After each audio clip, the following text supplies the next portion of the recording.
Hallelujah. ಎಲ್ಲರಿಗೂ ಶುಭ ಮುಂಜಾನೆ. ಈ ದಿನ ಒಂದು ಆಶೀರ್ವಾದ ಉಳ್ಳಂತಹ ದಿನವಾಗಿ ಇರುತ್ತದೆ ಎಂಬುದಾಗಿ ದೇವರ ವಾಕ್ಯವನ್ನ ನಾವು ನೋಡೋಣ.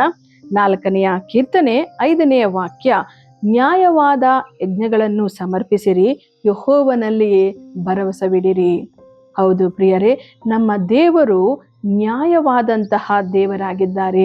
ನ್ಯಾಯವಾಗಿರುವಂತಹ ದೇವರು ನಮ್ಮ ಜೀವಿತದಲ್ಲಿಯೂ ಕೂಡ ನಮ್ಮಿಂದ ಎದುರು ನೋಡುವಂತಹ ಕಾರ್ಯವೇನೆಂದರೆ ಎಲ್ಲ ನ್ಯಾಯವಾಗಿ ಇರುವಂತಹ ಯಜ್ಞಗಳಾಗಿದೆ.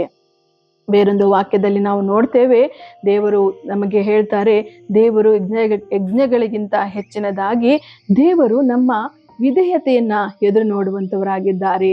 ನ್ಯಾಯವುಳ್ಳಂತಹ ವಿಧೇಯತೆಯೇ ದೇವರಿಗೆ ಸಮರ್ಪಿಸುವಂತಹ ಯಜ್ಞವಾಗಿದೆ ಪ್ರಿಯರೇ. ದೇವರು ನಮಗೆ ಈ ದಿನದಲ್ಲಿ ಏನಾದರೂ ಹೇಳುವಾಗ ಅವರಿಗೆ ವಿರುದ್ಧವಾಗಿ ಹೋಗದ ಹಾಗೆ ನ್ಯಾಯವುಳ್ಳಂತಹ ಕಾರ್ಯವನ್ನು ದೇವರಿಗೆ ವಿಧೇಯರಾಗಿ ಮಾಡುವಾಗ, ದೇವರ ಮೇಲೆ ಭರವಸೆ ಬಿಡುವಾಗ ಖಂಡಿತವಾಗಿಯೂ ದೇವರು ನಮ್ಮೆಲ್ಲರನ್ನ ಆಶೀರ್ವದಿಸುವಂತವನಾಗಿದ್ದಾನೆ. ಪ್ರಾರ್ಥನೆ ಮಾಡೋಣ.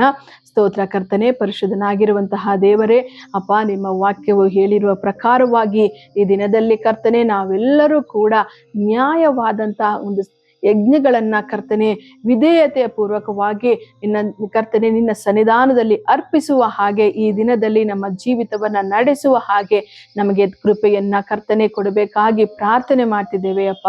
ಕರ್ತನೆ, ಬೇರೊಬ್ಬರನ್ನ ಹಿಂಬಾಲಿಸದ ಹಾಗೆ ನಿನ್ನನ್ನೇ ಹಿಂಬಾಲಿಸಿ ನಿನ್ನನ್ನೇ ನಂಬಿದವರಾಗಿ ನಿನ್ನಲ್ಲೇ ದೃಷ್ಟಿಟ್ಟವರಾಗಿ ನಮ್ಮ ಜೀವಿತವನ್ನ ನಡೆಸುವಂತೆ ಕೃಪೆ ಮಾಡು, ಆಶೀರ್ವದಿಸು.